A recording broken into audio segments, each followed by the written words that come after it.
Okay, so I think we are ready to get started. Hi, everyone, and welcome to this session on empirical software engineering. My name is Julia Rubin. I will be facilitating the session, and our first speaker is Yida. She will talk about understanding performance concerns in API documentation of data science libraries. And I just want to remind you that if you have questions, please type them in Fuha question chat or here in Zoom, and we will read them to Yida at the end of the session. Thank you. Please go ahead. Okay, thank you, Julia.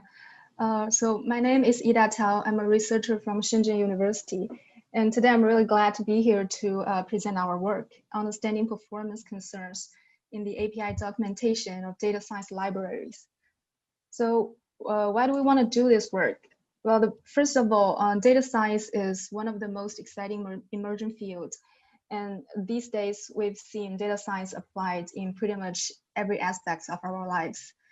And because data science applications typically have to process very large, complex data in limited time, so the performance issues such as the slow execution time and rapid memory exhaustion are becoming the major bottlenecks for developing efficient data science applications. And because such applications typically heavily rely on third-party libraries such as pandas and NumPy, so the performance of such libraries is also vital for improving application efficiency and developer productivity. But unfortunately, we have observed persistent and active discussions on the performance problems of such libraries. For example, for the pandas library, we have seen hundreds of questions explicitly tagged with performance on Stack Overflow, and only 58% of them have accepted answers. And for the GitHub repo of pandas, we have seen over thousands of issues with the performance tag. And the resolution time of such issues is up to 134 days, which is a really long time.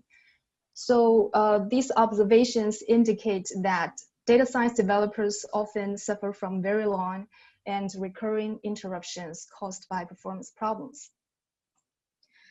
And as we all know, that software documentation is the primary resource for troubleshooting. So we wonder whether the documentation of data science libraries can also come to the rescue in terms of performance problems. So in this work, we specifically investigate these 4 research questions. So first, how common are data science APIs documented in performance-related context? And here we refer to performance issues as the runtime performance and memory consumptions. Okay, and now, so second, we want to know what types of knowledge are provided by performance-related documentation. And third, we are also interested in what are the differences between the official and crowd documentation in terms of performance-related content. And finally, how do developers evolve performance-related documentation over time? Okay, here's an overview of our approach, which includes 4 steps: performance concerns extraction, knowledge classification, consistency analysis, and evolution analysis, which corresponds to each of the research questions. So next, I will introduce the details of each step and as well as the corresponding findings. Okay, first, so the data collection details. We focus on 6 popular data science libraries: NumPy, Pandas, SciPy, scikit-learn, TensorFlow, and Gensim. And we investigated 2 types of documentation.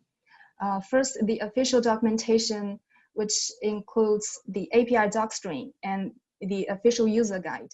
So the API docstring is this string literal, typically appears as the first statement in an API definition. And for the official user guide, we searched the repository of each library for 3 types of files: the markdown file, restructured text, and the Jupyter notebook. So all of which are typically used for technical documentation.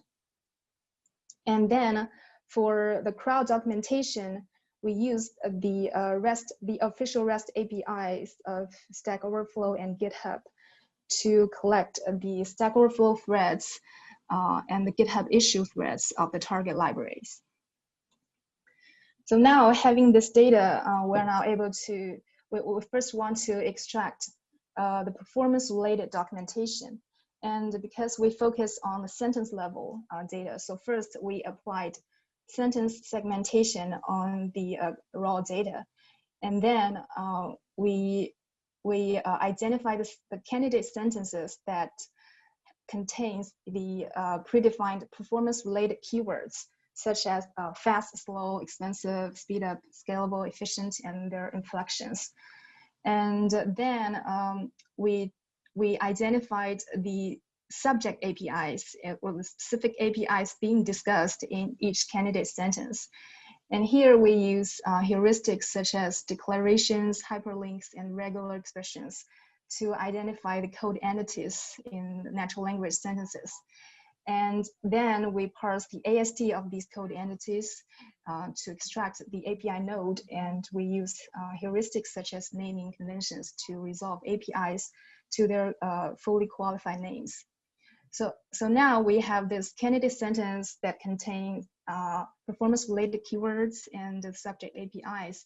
So now we manually validated these candidate sentences to check first whether the sentence truly discuss performance concerns, and second, whether the API resolution is correct and complete. So if not, we manually fix them. Okay, now we were able to answer the first research question about the prevalence of performance-related documentation. So basically, we found that all of the target libraries have non-trivial proportion of APIs being documented in performance-related context. And specifically, NumPy has 30% of its APIs being documented in performance-related context, and other libraries have 10% to 15% of such APIs. And then by comparing the API names, we further found that the performance concerns from the official documentation, which is this orange bar, and the performance concerns from the crowd documentation, which is this yellow bar, they actually cover a different set of APIs. When okay, so that's for the first research question. So next, we want to investigate the type of knowledge provided in each performance-related sentence. So here we refer to the knowledge types for general API documentation proposed in a previous work. And because our data is performance specific, so we further conducted inductive coding to iteratively adjust the taxonomy to adapt to our performance specific data. So finally, we proposed this taxonomy, including 11 knowledge types, and 5 of them are newly emerged from our data. So please refer to our paper, which includes a very detailed descriptions of this taxonomy and related examples. So now let's take a look at some examples. So first, this sentence, the series align method is the fastest way to simultaneously align two objects. So this sentence talks about the runtime speed of an API, and also it provides the functionality of this API. So it is tagged as the functionality type of knowledge. And the second sentence, mini-batch sparse PCA, is a variant of sparse PCA that is faster but less accurate. So this performance-related sentence, it actually describes the performance difference between alternative APIs. And this third example, to construct a matrix efficiently, make sure the items are pre-sorted by index per row. So this sentence actually describes a recommended usage practice in terms of performance. So we found that the functionality is the most common knowledge types in API doc strings, but this type of knowledge is less documented in the crowd documentation. But on the other hand, the alternatives and usage practice types of knowledge are more prevalent in the crowd documentation. So another interesting finding is that Stack Overflow rarely provides explanatory knowledge types such as implementation and purpose and rationale. So here is an example of the implementation type knowledge. So here the sentence says, internally, this version uses much faster implementation than never construct indices and use simple slicing. And so this sentence, the vectorized function is provided primarily for convenience, not for performance. It actually describes the purpose and rationale for providing such API. So we consider this type of knowledge as the explanatory knowledge. And the fact that Stack Overflow rarely provides such type of knowledge probably indicates that in terms of performance-related context, so Stack Overflow tends to focus on how to solve the problem rather than why the problem happens. Okay, now let's move on to the third part of this talk, consistency analysis. So here we first associate performance concerns from the crowd documentation with the official documentation that discuss the same subject APIs. Okay, now after this association, we manually classified each performance concerns from the crowd documentation to see whether it is consistent or inconsistent with the official documentation, or it is just not officially documented. Okay, so we first found that 86% of performance concerns from the crowd documentation have not been found in the official documentation. So this result actually indicate that crowd documentation actually offers a large volume of new information in terms of the performance of data science libraries. And second, 11% of performance concerns from the crowd documentation are actually consistent with the official documentation. Here is an example of two sentences from the crowd documentation and the official user guide. Although they have quite different narratives, but both of them actually consistently convey the idea that this pandas eval API has been very slower than plain Python. So next, we found that only 3% of performance concerns from the crowd documentation are inconsistent with the official documentation. So although this result seems promising, but because such information is inconsistent, right? So adapting such information could really negatively affect the program performance. So here is an example. So on Stack Overflow, we found this sentence: the great thing about count vectorizer is blah, blah, blah, which makes it very memory efficient and should be able to solve any memory problems you are having. But on the official user guide, developers actually suggest this hashing vectorizer as a memory efficient alternative to count vectorizer. So in this case, the information on Stack Overflow could be really, really misleading. So the final part of our study is the evolution analysis, where we analyze the commit history of the performance-related sentences in the official documentation. So first, we automatically extract the commit that initially adds this performance-related sentence and the subsequent commits that modify this sentence. And for the addition type of commit, we further analyze whether the sentence is added together with the API definition or whether it is added later than the API definition. And for the modification type of commits, we also proposed a taxonomy of 11 reasons for modifying the performance-related sentence. So here are our findings. First, we found that 60% of performance concerns are added later than the API definition. And between the addition of API definition and the addition of its performance documentation, the average duration is up to 600 days, which is really, really long.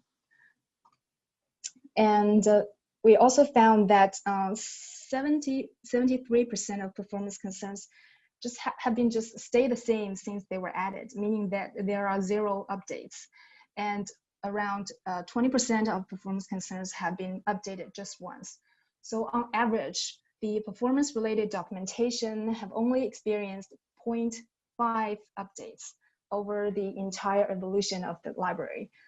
But their subject APIs have on an average of 13 updates over the library evolution, which is much more frequent.